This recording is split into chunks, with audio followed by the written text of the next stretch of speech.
अस्सलाम वालेकुम। आज हम पहला स्टेप लेने जा रहे हैं। अभी तक हमने एंटरप्रेन्योरियल माइंडसेट समझा, हमने मिथ्स को समझा, हमने स्ट्रेटजीज के बारे में ओवरव्यू ले लिया और हमने एक मोस्ट इंपॉर्टेंट कंपोनेंट को भी देख लिया। आज हम सॉफ्टवेयर हाउस की तरफ एक पहला कदम लेते हैं। मैं मानता हूं कि बहुत सारे लोगों को पहले ही पता होगा सॉफ्टवेयर हाउस क्या होता है, लेकिन स्टिल थोड़ा मैं एक्सप्लेन कर देता हूं कि software house is a technical company जो क्लाइंट को टेक सॉल्यूशन बना के दे रहे हैं। क्लाइंट आपको आके स्पेसिफिकेशन देगा, ऑर्डर देगा, आप डेवलप करेंगे, डिलीवर करेंगे। अब इसमें आप वेबसाइट डेवलपमेंट करते हैं, मोबाइल एप्लीकेशन डेवलपमेंट करते हैं, सीआरएम्स बनाते हैं, ईआरपीस बनाते हैं, कस्टम सॉल्यूशंस बनाते हैं, एआई ड्रिवन सॉल्यूशंस बनाते हैं, बहुत कुछ करते हैं। कुछ सॉफ्टवेयर हाउसेज में आप सोशल मीडिया सर्विसेज भी देते हैं, बट आप डेडिकेटेड एजेंसी नहीं होते, बट आप सोशल मीडिया सर्विसेज और ईमेल मार्केटिंग सर्विसेज भी देते हैं। आई ऑलवेज प्रेफर कि टच होना चाहिए, क्योंकि इससे जो एक्सपर्टीज डेवलप होती हैं वो आपको ही हेल्प आउट करती हैं। बट समझने की जरूरत यह है कि अब आप एज एन ऑर्गेनाइजेशन काम करने जा रहे हैं, आप एज ए टीम काम करने जा रहे हैं। आपका फोकस एसओपीज पे होना चाहिए, आपका फोकस टीम बिल्डिंग पे, ऑर्गेनाइजेशनल हायरार्की में होता है। कंपनी में वो जो अकेले काम करने वाला कॉन्सेप्ट है वो खत्म हो जाता है। जितने मजबूत आपके प्रोसेसेस होंगे, जितनी मजबूत आपकी टीम होगी, जितना मजबूत आपका डिलीवरी स्ट्रक्चर होगा, उतना आप ऊपर जाएंगे, उतना सॉफ्टवेयर हाउस आपका डिलीवरी अच्छी कर पाएगा। अब आपने इस चीज पे फोकस रखना है। अब आपने कंपनी को ब्रांड बनाना है। अब जब आप सॉफ्टवेयर हाउस बनाने जा रहे हैं, तो किस तरह का सॉफ्टवेयर हाउस बनाना है? आपका सॉफ्टवेयर हाउस करेगा क्या? एक बात याद रखिएगा, जो बहुत सारे लोग गलती करते हैं, मैंने भी वो गलती की और मैं मोस्टली लोगों को वो गलती करते हुए देखता हूं, और वो है वी डू एवरीथिंग। याद रखिए, जो एवरीथिंग होता है वो नथिंग होता है। जो सब करते हैं वो कुछ नहीं करते। लोग कहते हैं कि जी हम वेब डेवलपमेंट भी करते हैं, मोबाइल डेवलपमेंट भी करते हैं, ये भी करते हैं, वो भी करते हैं। उनके वेबसाइट पे जाके देखो तो लिस्ट होगी, हर तरह के क्लाइंट को आप टारगेट करने जा रहे होते हैं। ये एक गलती है, क्योंकि जितने ज्यादा सेगमेंट्स को आप टारगेट करते हैं, आप उतने ज्यादा लोगों से compete करते हैं। एक तो आप इंडस्ट्री में इन हो रहे हैं, एक तो अभी आपका पहला कदम है और आपने इतने ज्यादा मुहाज खोल लिए, आपने हर सेगमेंट में ही काम करना शुरू कर दिया। क्लाइंट जब लैंड होता है आपकी वेबसाइट पे, वो कंफ्यूज हो जाता है। It's a bad positioning. जो सब करते हैं वो कुछ नहीं करते। जो अच्छा सॉफ्टवेयर हाउस होता है ना, वो किसी स्पेसिफिक चीज के लिए जाना जाता है। If you talk about Jeevan solution which is my company, मैंने स्टार्ट से ही एक बात पे जोर दिया, health care solutions, health tech. और जब एआई आया, जब एआई का बूम आया, मैंने थोड़ा सा स्ट्रेटेजाइज किया, AI solutions in health take. Now that's my niche, क्योंकि इसमें एक्सपर्टीज बिल्ड की है, टाइम लगाया है, डोमेन नॉलेज ली है, और ये बहुत जरूरी होता है डिफाइन करना। अब इसका मतलब ये हरगिज नहीं है कि आप लेफ्ट राइट कोई काम नहीं कर रहे। देखिए, एक है आपकी मार्केट पोजीशनिंग और एक है आपका सर्वाइवल। आप अपनी मार्केट पोजीशनिंग इंटैक्ट करते हुए जब क्लाइंट आता है तो वो आपसे कहता है कि यार मुझे हेल्थ टेक में सिस्टम चाहिए, बट सम टाइम उसको कोई वर्डप्रेस की वेबसाइट भी चाहिए हो सकती है, सम टाइम उसको डिफरेंट चीजों में डेवलपमेंट चाहिए होती है। तो आप वो प्रोवाइड कर सकते हैं, वो पोर्टफोलियो में भी ऐड कर सकते हैं, लेकिन जो आपने अपना नैरेटिव बिल्ड करना होता है, वो टुवर्ड्स सर्टेन थिंग बिल्ड करना होता है। और अगर आपने वो ना किया तो अगेन आप सबको compete कर रहे होंगे, और जो सबको compete करता है वो एक्चुअली कहीं नहीं जा पाता। व्हाट इज कोर सर्विस नीश? आपने ये डिफाइन करना है, आप किस तरह के क्लाइंट्स के लिए काम करते हैं और किस तरह के सॉल्यूशंस बनाते हैं। मैं आपको चंद एग्जांपल्स देता हूं। आप कहते हैं कि मैं एआई चैटबॉट बनाता हूं। अब एआई चैटबॉट्स तो हर इंडस्ट्री में होता है, हर तरह की कंपनीज को जरूरत होता है। लेकिन अगर आप कहते हैं कि AI chatbots for health care clinics, अब आपने उसको डिफाइन कर दिया, अब आपकी एक नीश बन गई। फॉर एग्जाम्पल, आप कहते हैं कि मैं सीआरएम सिस्टम्स बनाता हूं। किसके लिए?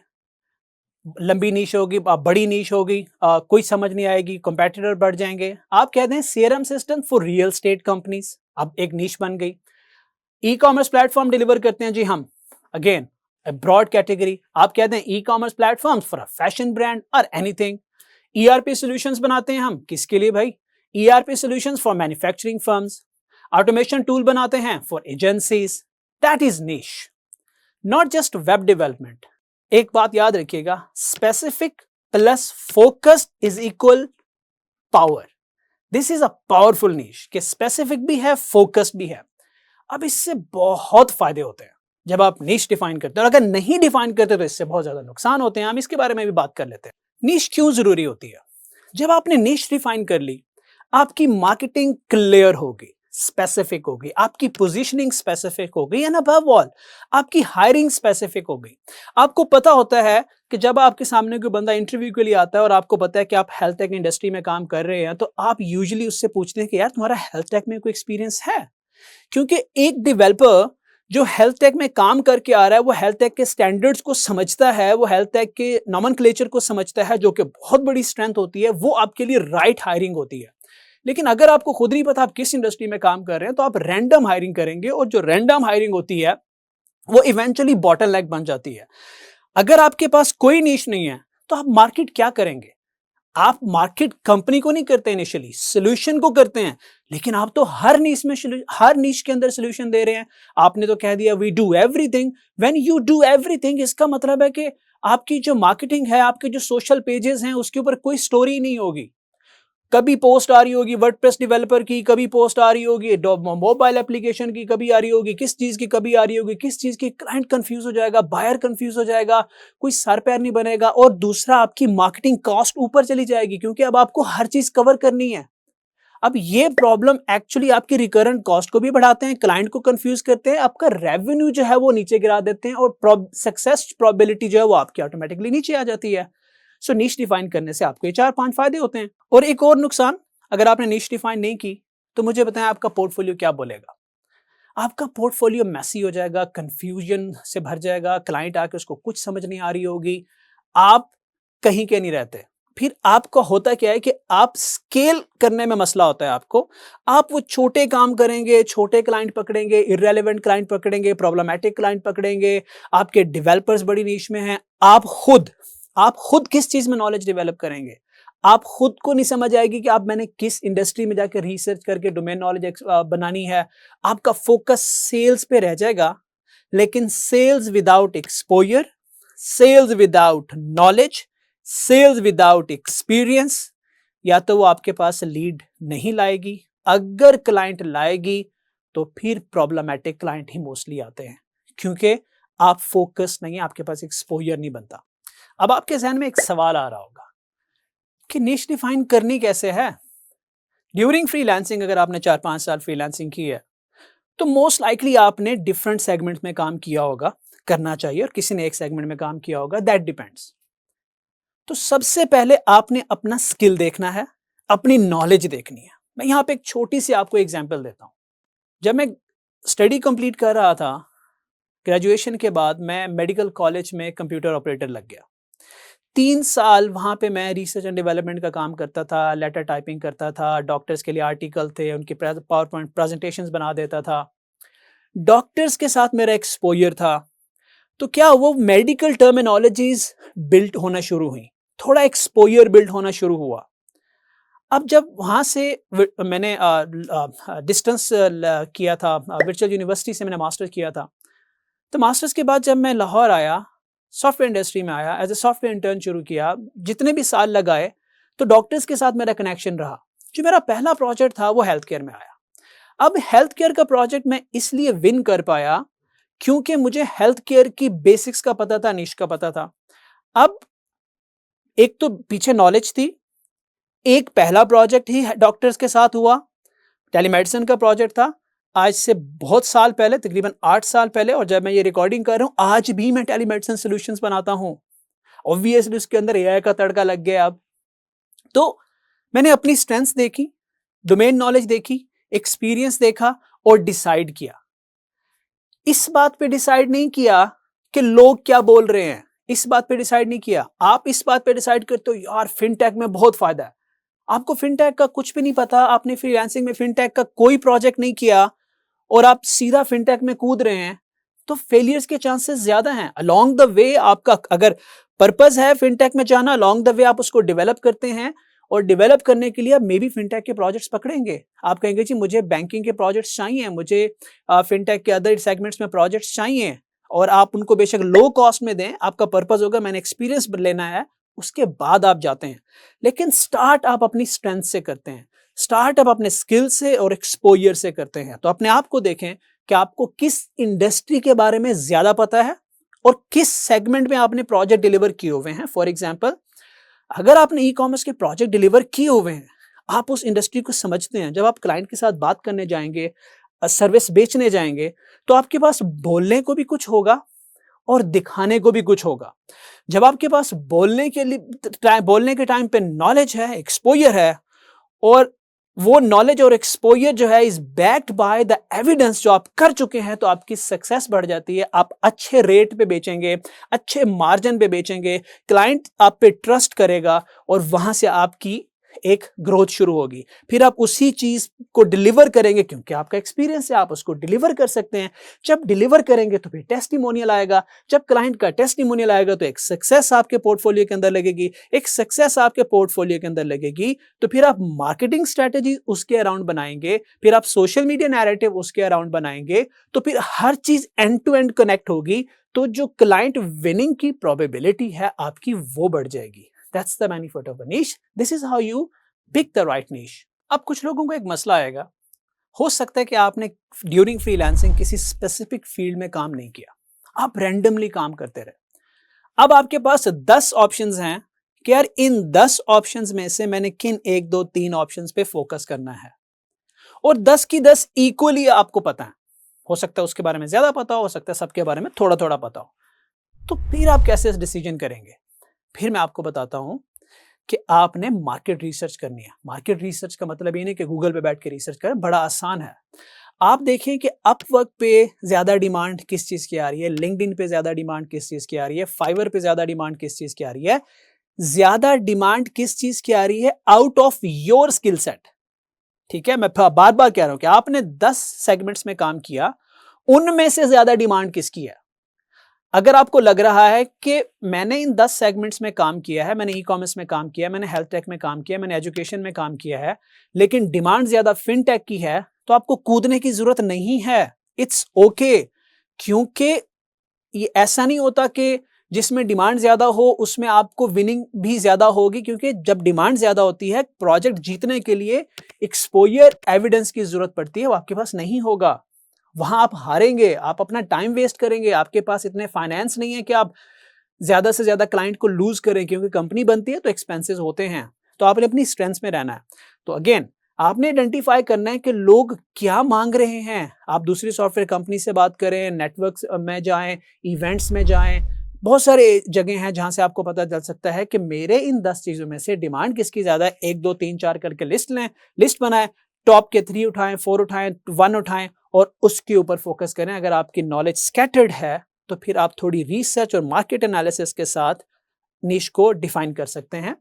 Yes, along the way moving forward niches थोड़ी थोड़ी चेंज होती हैं, स्ट्रेटेजिकल चेंजिंग होती है, इसे पिवट करना कहते हैं, बट ये बड़ी स्लो ट्रांजिशन होती है। ऐसा नहीं होता कि 3 महीने आपकी एक नीश थी और 3 महीने बाद आपने दूसरी नीश में कूद पड़े, फिर 6 महीने बाद आप दूसरी नीश में कूद पड़े, ऐसा नहीं होता। It's a gradual process. और मैंने आपको बार बार कह रहा हूँ कि एरिक रीस की एक बुक है द लीन स्टार्टअप, वो मेरे पास यहाँ पे होगी। बच्चे मुझे वहाँ मेरी टेबल ये पड़ी हुई है, जरा मुझे बुक देना। तो दिस इज द बुक, मैं इसको बार बार पढ़ता हूँ। कूदने से बेहतर है स्ट्रेटेजिकल ट्रांजिशन, और स्ट्रेटेजिकल ट्रांजिशन के लिए ये बुक आपको बहुत हेल्प आउट करेगी। So thank you very much. So आपने स्ट्रेटेजिक ट्रांजिशन करनी है, लेकिन शुरू में आपको इन स्टेप्स को फॉलो करके निश को डिफाइन करना पड़ेगा। एक और बात, जब आपने मार्केट एनालिसिस कर लिया, डिमांड को देख लिया, नीड को देख लिया, उसको मैच कर लिया, एक काम मत भूलिएगा, कंपटीशन लेवल को जरूर चेक कीजिएगा। हो सकता है कि आपने देखा कि लोग डिमांड कर रहे हैं एआई चैटबॉट्स की, तो एक दफा यह जरूर देख लीजिएगा कि सप्लाई का लेवल क्या है, उस निश के अंदर प्रोवाइडर्स कितने हैं। एक तो हो गया ना कि क्लाइंट काम मांग रहा है, और एक है उस काम को करने वाले वो कितने हैं, उस काम को सीखना कितना मुश्किल है।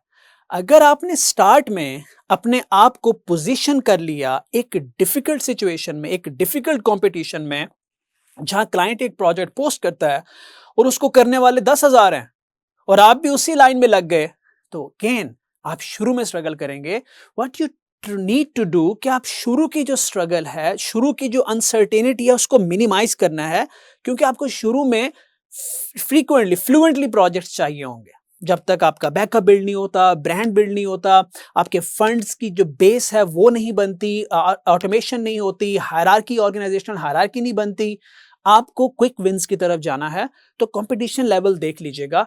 तो मार्केट रिसर्च, कंपटीशन लेवल, उसके बाद आप बड़ी आसानी से अपने स्किल्स को, एक्सपोजर को, एक्सपीरियंस को मैच करके निश डिफाइन कर सकते हैं। जब निश डिफाइन करेंगे तो आपकी market strategy, social media strategy, ये सारी चीजें प्रिसाइज हो जाएंगी, कॉस्ट नीचे आ जाएगी, एक नैरेटिव बिल्ड हो जाएगा, स्टोरी बिल्ड हो जाएगी, प्रोफाइल स्पेसिफिक होगा, सोशल हैंडल स्पेसिफिक होंगे, आपका एक्सपोजर होगा, एक्सपीरियंस होगा, वो एक्सपीरियंस जो होगा आपका बैक बाय एविडेंस होगा, जो कि ऑब्वियसली आपने सेगमेंट में काम किया है।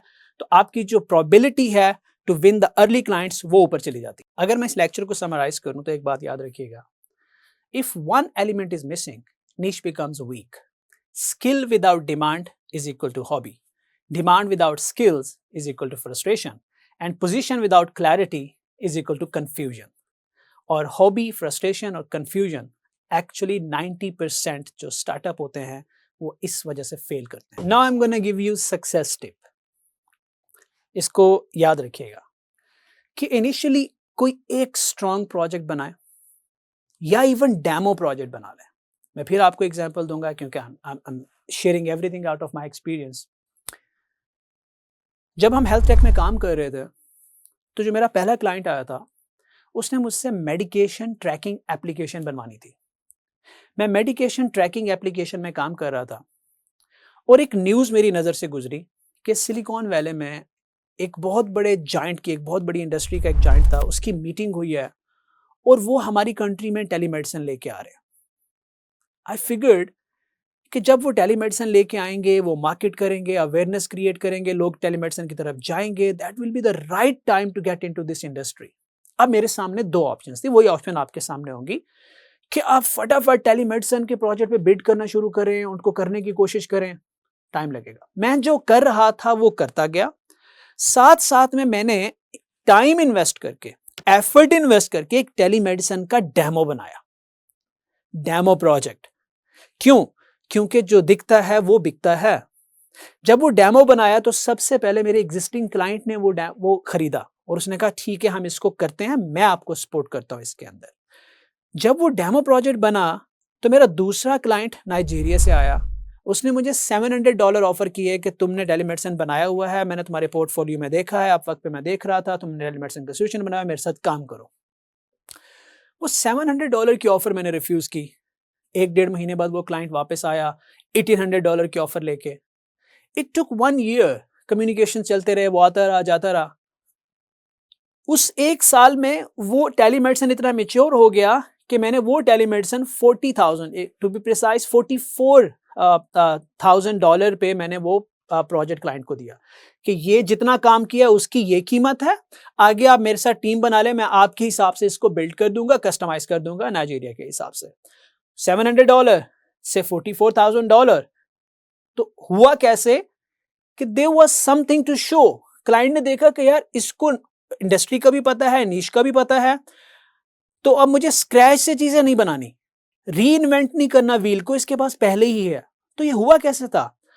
उस टाइम को इन्वेस्ट करने से, वो छोटा सा कैलकुलेटेड रिस्क लेने से। और पीछे जाएं, लेक्चर में मैंने कहा था इन्वेस्ट करता है एंटरप्रेन्योर अपना टाइम, अपनी एफर्ट, वो छोटे छोटे स्ट्रेटेजिकल इन्वेस्टमेंट कंटिन्यूअसली करता चला जाता है under the fear, under the uncertainty. उसका माइंडसेट होता है, वो ऑप्टिमिस्टिक होता है कि कभी ना कभी ये क्लिक करेगा। $700 को रिफ्यूज करना, $1800 को रिफ्यूज करना, $44,000 तक जाना, it takes some courage, some optimism, some vision. अभी हम बात करेंगे अगले लेक्चर में कि विजन और मिशन कैसे सेट करते हैं। पर इस तरह से आपने एक अच्छा प्रोजेक्ट बनाना है। अगर क्लाइंट आपके पास है, अगर आपके पास क्लाइंट नहीं है, तो आप एक कम से कम डेमो प्रोजेक्ट बना लें अपने एक्सपोजर और एक्सपीरियंस को एक शक्ल देने के लिए, तो आपकी जो क्लाइंट विन करने की प्रोबेबिलिटी है वो शूट कर जाएगी। लास्टली, आपको टेस्टिमोनियल चाहिए। आपको टेस्टिमोनियल आपको क्यों देगा? क्योंकि आपने तो you do everything, if you do everything you won't be able to do anything. लेकिन अगर आपने निश डिफाइन की, आपने डेमो प्रोजेक्ट बनाया या सक्सेसफुल प्रोजेक्ट डिलीवर किया, तो क्लाइंट से कहें एक अच्छा कनेक्शन मेंटेन करते हुए आपको टेस्टिमोनियल दे, राइट अप दे, लेकिन प्रॉब्ली आप कोशिश करें कि आप उससे वीडियो टेस्टिमोनियल लें, अपने वेबसाइट पे लगाएं, सोशल्स पे पोस्ट करें। अब होगा क्या, एक तरफ आपका एक्सपीरियंस था, एक तरफ आपका एक्सपोजर था, एक तरफ आपने नॉलेज बिल्ड कर ली, फिर उस नॉलेज को शक्ल दे दी, प्रोजेक्ट बना लिया, उसको पोर्टफोलियो में लगा दिया, फिर उसको क्लाइंट से वेट भी करा लिया। अब जब नया क्लाइंट आएगा तो पहले वो आपसे बात करेगा, इंप्रेस होगा, फिर वो आपका काम देखेगा, फिर वो उसको ट्रस्ट आएगा, और फिर वो टेस्टिमोनियल देखेगा, वो ट्रस्ट जो है वो रिलेशन में कन्वर्ट हो जाता है, और फिर क्योंकि आपके पास राइट एक्सपर्टीज हैं, आप उस रिलेशन को सम टाइम पार्टनरशिप में कन्वर्ट कर देते हैं। दिस इज अ की point two become a sustainable software house owner. तो दिस इज वेरी इंपॉर्टेंट। हम इन चीजों को जब इग्नोर करते हैं तो हमारे एंड्स वीक रह जाते हैं। नेक्स्ट लेक्चर में हम विजन एंड मिशन पे इंशाल्लाह बात करेंगे। सी यू नेक्स्ट लेक्चर।